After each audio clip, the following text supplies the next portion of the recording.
children, the most precious objects they gave to them to protect. How can that be if they're our enemies, mortal enemies? Because they're not.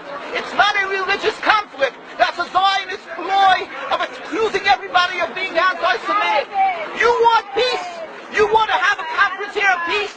Step back and look and read the facts. Not the facts that have been misconstrued by the Zionist propaganda. The facts that are realities. The facts on the ground. How we've been living for hundreds of years in Yemen, in Morocco, in Tunisia, in Palestine, in Egypt. What Arab land have not Jewish people been living together with Muslims without any human rights groups?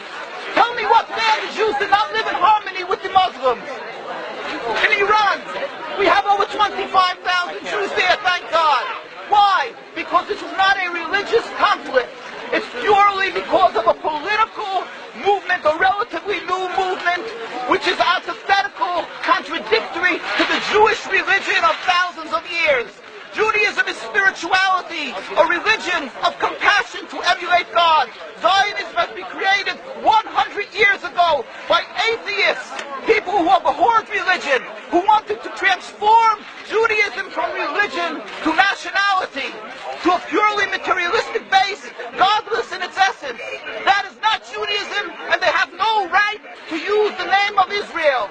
They've usurped our name, they've stolen our symbols, and they've stolen our identity. And they are causing death and destruction, year in and year out. For over 50 years, death and bloodshed has not stopped because of a pure ideological belief called Zionism. They sacrifice on their idol bodies, human beings, hearts, souls. They rent, they've destructed houses, they've destructed people's lives. What can we do about this? Let's step back and think. There is a solution with God's help. If we would put away the politics, then we could know that we've been living and coexisting together. We most profusely apologize to the Muslims, to the Arabs, what has been done to them. And then we return, they make restitution for what has been done to them. And then we will be able to live in harmony. Not an Israeli state, a one Palestinian state. One state as we have been living for hundreds of years. There will be peace. And you will see that this 50 years has been a nightmare, a mirage, and nothing to do. Pure fear-mongering, that's what Zionism does. It's panic, going into a theater and yelling, fire, fire, that's what Zionists do. We've been living with the Muslims.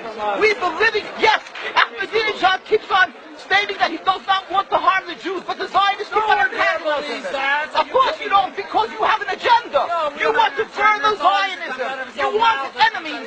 You want enemies in order to be able to say you're protecting the Jews. We don't want enemies. We want to live in peace. We have been always living in peace with the Muslims, and we will, with God's help, continue to live with them in peace. We implore the participants in this conference, read, step back, study the history truthfully, and see what the true Jewish voice is of hundreds of thousands of Jews who are still true to their religion, whether they're living in Jerusalem, whether they're living in New York. What do these Jews in Williamsburg section of Brooklyn, hundreds of thousands of Jews who are the most God-fearing in the community, why are they all opposed to the state of Israel? Why is that one Israeli flag in Williamsburg, Brooklyn? These are the most God-fearing religious Jews. Why don't they fly an Israeli flag? They have hospital help. They have Hatzalah, ambulatories, and everything free of charge to help people. The most greatest charitable organizations. Why these compassionate people don't support the state of Israel? Why not? Because they don't like Israel. Why not? Because they're self-hating Jews? Trying to build a Jewish state. Why? Are they fools? Are they fools?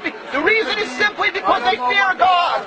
I know why. You don't know why, and I know why. Because they're God-fearing. And God forbid us to have a state. We are in exile by God with decree exile.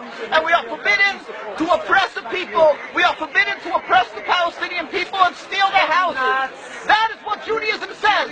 Thou shalt not steal. Thou shalt not kill. We have no right to the rule over the land of Palestine. This is what Judaism says.